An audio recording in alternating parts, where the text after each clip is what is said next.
सभी का स्वागत है हमारे चैनल के लास्ट स्टेज पर। और आज मैं बात करने वाला हूँ हमारे जो पॉलिटिकल साइंस का ये पेपर हुआ था उसके आंसर की के बारे में। तो मैं अभी जिस विद्यालय में अध्ययनरत हूँ क्लास 12th में, मैंने भी एग्जाम दिया है और बहुत अच्छा किया पेपर है। आगे बात करें तो शानदार तरीके से बढ़िया पेपर था, एकदम हलवा पेपर था, इसमें कुछ था नहीं। तो बात करें तो इस पेपर के बारे में, ये एकदम इजी पेपर था। आगे बात करें तो इसका पहला क्वेश्चन आता है कि बोरिस येल्त्सिन के नेतृत्व में सोवियत संघ के 3 बड़े गणराज्यों ने सोवियत संघ को कब भंग कर दिया। तो इसके बारे में बात करें तो सोवियत संघ के 3 बड़े गणराज्य कौन कौन से हैं? तो पहला है रूस, बेलारूस और यूक्रेन। इन तीनों राज्यों ने सोवियत संघ को भंग 1991। आपका ऑप्शन है इसका राइट ऑप्शन है पहले का एकदम सही उत्तर है। तो साथ साथ में मिलाते चलिए जाए और अपना जितने आपके बने हैं वो कमेंट में लास्ट में कमेंट करें। आगे बात करें तो निम्न में से कौन सा बाल्टिक गणराज्यों का समूह है? ये मैंने आपको अपनी लाइव क्लास में बताया था कि बाल्टिक गणराज्यों से एक क्वेश्चन उठना जरूरी है। और बाल्टिक गणराज्य 3 है, एस्टोनिया, लताविया, लिथुआनिया। तो आपका ऑप्शन है एकदम राइट होगा। आगे बात करें तीसरे क्वेश्चन के बारे में, तो अमेरिका ने सामूहिक सुरक्षा हेतु एक नई संरचना की स्थापना की जो है ये आपका इसमें होगा नाटो की स्थापना की थी अमेरिका ने। और वार्सा पैक्ट की स्थापना किसने की थी? कमेंट में बताइए। जी हाँ, सोवियत संघ ने। आगे बात करें तो 14% है दक्षेश यानी सार्क का पहला सम्मेलन कहाँ हुआ? तो आप सभी को पता है दक्षेश 1985 में स्थापना हुई और इसका पहला सम्मेलन है ढाका बांग्लादेश में हुआ था। आगे बात करें तो 5वां क्वेश्चन है, वर्तमान में संयुक्त राष्ट्र संघ का कौन सा अंग स्थगित कर दिया गया? पहले संयुक्त राष्ट्र संघ के 6 अंग होते थे लेकिन अब वर्तमान में संयुक्त राष्ट्र संघ के 5 ही अंग है। तो ये है न्यायिक परिषद। ऑप्शन आपका एकदम राइट है होगा। आगे बात करें तो जो युद्ध प्राकृतिक आपदा अथवा राजनीतिक उत्पीड़न के कारण स्वदेश छोड़ने पर मजबूर हो जाते हैं वो कहते हैं उन्हें शरणार्थी कहते हैं। ऑप्शन ब एकदम राइट होगा। आगे बात करिए तो 7वां क्वेश्चन है कि मेकडोलिडीकरण है शब्द किस देश की ओर है अंकित करता है? तो आपका ऑप्शन है राइट होगा, अमेरिका की तरफ है। आगे बात करें तो वैश्विक तापवृद्धि में निम्न में से किस गैस की भूमिका नहीं है? तो आप सभी को पता है कि मीथेन की है, कार्बन डाइऑक्साइड की है, हाइड्रोक्लोरोकार्बन की है। तो इसमें आपका ऑप्शन ऑक्सीजन एकदम राइट होगा क्योंकि ऑक्सीजन तो हम खुद मनुष्य लेते हैं। आगे बात करिए तो 9वां क्वेश्चन आता है कि राज्य पुनर्गठन आयोग का गठन कब किया गया? सभी को पता है 1953। ऑप्शन ए राइट है। आगे 10वां प्रश्न है कि भारतीय जनसंघ का गठन कब हुआ? इसका ऑप्शन राइट होगा 1951। आगे बात करें तो 1944 में उद्योगपतियों के समूह ने नियोजित अर्थव्यवस्था चलाने के लिए एक संयुक्त प्रस्ताव तैयार किया वह था। मैंने अपनी लाइव क्लास में इसके बारे में बॉम्बे प्लान के बारे में बताया था। आपका ऑप्शन है राइट होगा बॉम्बे प्लान। आगे बात करें तो 12वें क्वेश्चन के बारे में, विकास के उदारवाद पूंजीवाद मॉडल का समर्थन किसने किया? ये अच्छा क्वेश्चन था और इसे आप सबको बताया कि अमेरिका ने पूंजीवादी मॉडल को अपनाया और इसका समर्थन भी किया था। आगे बात करें तो 13वां क्वेश्चन आता है 1956 में ब्रिटेन ने स्वेज नहर को लेकर किस देश पर आक्रमण किया? तो मिस्र देश पर ब्रिटेन ने आक्रमण किया था स्वेज नहर को लेकर। यह हमारे जियोग्राफी में भी लगता है। आगे बात करें तो गैर कांग्रेसवाद के रणनीतिकार थे राम मनोहर लोहिया। ऑप्शन है एकदम राइट क्लियर है। आगे बात करें तो मैंने इसके गैर कांग्रेस के बारे में विस्तार पूर्वक बात की थी अपनी क्लास में। तो आगे बात करें तो 15वां क्वेश्चन आता है 12 जून 1975 किस न्यायालय ने इंदिरा गांधी के निर्वाचन को असंवैधानिक घोषित किया? तो इलाहाबाद उच्च न्यायालय आपका ऑप्शन है एकदम राइट है। आगे बात करें 16वें क्वेश्चन के बारे में, तो 1965 में पूर्व भारत में किस राज्य की मुखिया का पद नाम प्रदान थे? तो आपको पता है जम्मू कश्मीर। इसकी पहली इसकी पहली प्रधानमंत्री की बात करें तो मुफ्ती महबूब। आगे बात करें तो 17वां क्वेश्चन है कि 1975 में सिक्किम भारत का कौन सा राज्य बना? तो 22वां बना और सिक्किम 1970 में भारत का एक राज्य बना। बहुजन समाज पार्टी ने 1989 व 91 में किस राज्य में सरकार बनाई? तो यूपी में बनाई, उत्तर प्रदेश। ऑप्शन एकदम राइट होगा। आगे बात करें तो फिल ब्लैंक्स यानी कि रिक्त स्थान के बारे में बात करते हैं। तो शानदार तैयारी हमने करवाई और लगभग 100% में से 90% हमारे वाले क्वेश्चन इस पेपर में आए हैं। तो हिंदी साहित्य के बारे में बात करेंगे।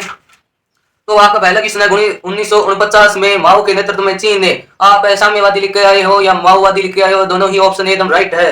रासायनिक हथियार है सम्मेलन में हस्ताक्षर का कहा है यहाँ पर? हस्ताक्षर होगा 1997 को। अगर सीधा पूछ लेता रासायनिक हथियार है संधि कब हुई तो आप कह सकते थे कि 1992 में, लेकिन यहाँ पर हस्ताक्षर के बारे में पूछा है तो ये थोड़ा डिफिकल्ट क्वेश्चन था जो लगभग बच्चों का गलत है।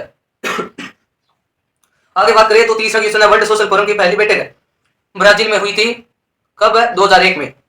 और चौथी बैठक बंबई में हुई तो 2004 में। आगे बात करें चौथा क्वेश्चन है कि स्वतंत्रता के बाद अधिकांश रजवाड़ा ने भारत के साथ है विल्य पत्र कह सकते हो या इंस्ट्रूमेंट ऑफ एक्शन भी कह सकते हो। आगे बात करें तो 5वां क्वेश्चन है गुटनिरपेक्ष आंदोलन का पहला सम्मेलन सन 1961 को हुआ था यानी कि 1961 को हुआ था। ठीक है। आगे बात करें तो मंडल आयोग का अध्यक्ष बीपी प्रसाद यानी कि बिंदेश्वरी प्रसाद मंडल। ठीक है। आगे बात करें तो अपना अपना आता है तीसरा क्वेश्चन, अति लघुरात्मक एक नंबर वाले आशिया शैली का क्या है? आशिया शैली का अर्थ के बारे में बात करें तो आशिया शैली का अर्थ है आसियान देशों के बीच अनौपचारिक टकराव रहित है शांतिपूर्ण मेल मिलाप की स्थिति को ही आसियान शैली कहते हैं। ठीक है, आगे बात करें दूसरा क्वेश्चन है कि दक्षिण एशिया पद में सम्मिलित किन्हीं चार देशों के नाम? भारत, पाकिस्तान, अफगानिस्तान, बांग्लादेश, श्रीलंका, कुछ भी हो सकता है, कोई बात लेकर आए हो तो सही है। संयुक्त राष्ट्र संघ की स्थापना 24 अक्टूबर 1945 मानव अधिकारों को सामान्यतः कितनी कोटियों में विभाजित किया गया? तो 3 कोटियों में विभाजित किया गया है। आगे बात करें तो पृथ्वी सम्मेलन में किन्होंने भाग लिया? तो पृथ्वी सम्मेलन में उत्तरी गोलार्ध और दक्षिणी गोलार्ध के विकसित और विकासशील राष्ट्रों ने भाग लिया। आगे बात करें तो वैश्वीकरण का अर्थ है प्रभाव होता है। प्रभाव कई तरीके हो सकते हैं, पूंजी का हो सकता है, व्यापार का हो सकता है, लोगों की आवाजाही का हो सकता है। तो इस प्रकार से आगे बात करें तो वैश्वीकरण के लिए कौन से कारक उत्तरदायी है? कोई 2 कारक, पहला है प्रौद्योगिकी, दूसरा है संचार। आगे बात करें तो 8वें क्वेश्चन के बारे में, सन 2000 में भारत में कौन से 3 नए राज्य बने? तो छत्तीसगढ़ है, तमिलनाडु। आगे बात करें तो 9वां क्वेश्चन आता है 1957 में केरल में किस दल की अगुवाई में गठबंधन सरकार बनी? तो कम्युनिस्ट दल के।